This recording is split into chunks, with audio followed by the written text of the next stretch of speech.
The other part of the discussion, when you look back and say, well, it used to be attractive, the dome was special, winning was key, was the personality of the people leading. You know, Pat Gillick, Paul Beeston leading, and Warren, it puts in play and a question about where Mark Shapiro and Ross Atkins are viewed in this market. Do you think that's a factor as well?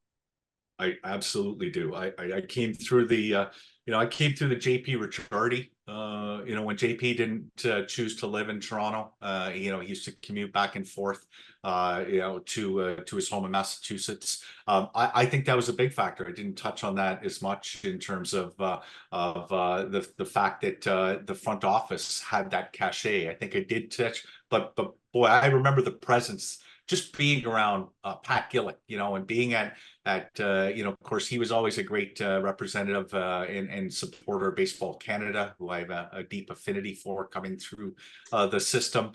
He had a great working relationship. Mr. Beeston has been a coach and a mentor for me across my career. Somebody that, was just great to everybody.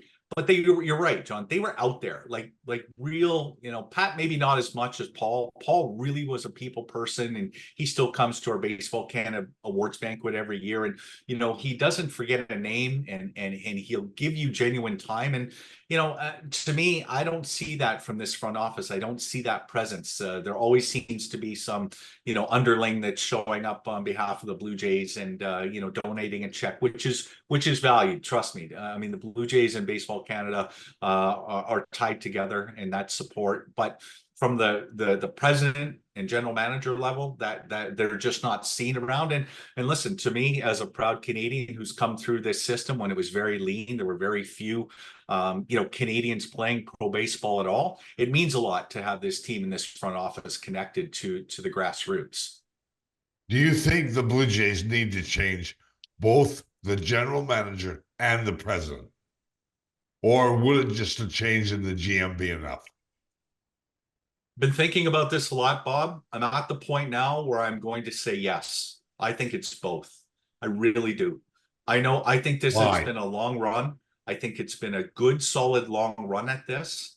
Do I think it'll happen? And the one thing, I think one will go and one won't. I don't think the president will go, because I think everybody will say, and he can say, that he's invested in the stadium, in the development complex, and there's no doubt that the money and what he had promised was delivered on.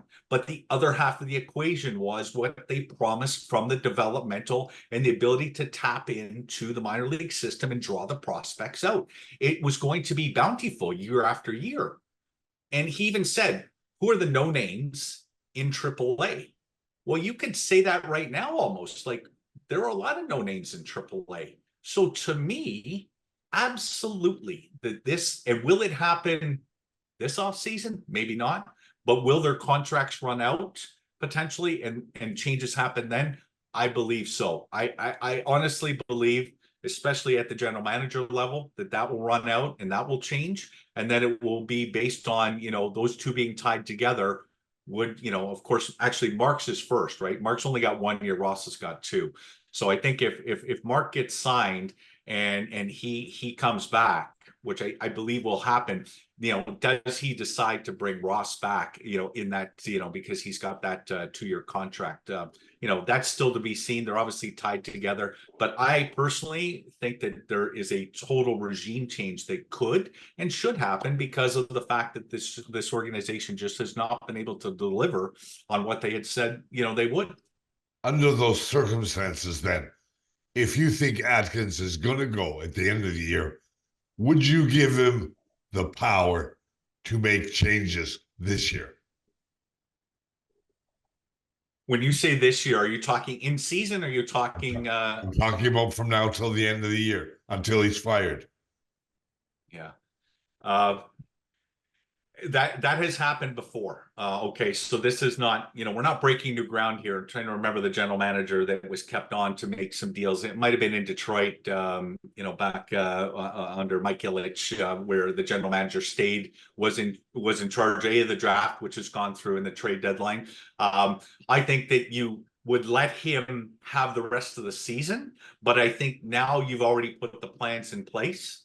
at the ownership level and at the presidential level, at the president level, to make that move that systematically needs to happen, where you need more bandwidth to do the recruitment and the hiring and the interviewing, because that is not, like, to me, bringing on a new general manager is not a small feat. Like, this person runs many of the operations around the entire Right. baseball system. And Sure. that is very complex. You talk to any general manager, you listen to any general manager talk about what it is. They are like CEOs of an enterprise, and anybody who knows what it's like to be a CEO and the responsibility, that's truly what the general manager is sitting on. And you don't make that change, you know, trifling. That has to have a real precision to it. Plus, you also have to know who that right candidate is. Let's take a break. Or- Let's take a break, John. We'll be Okay. back with more on Sawkiw in a moment.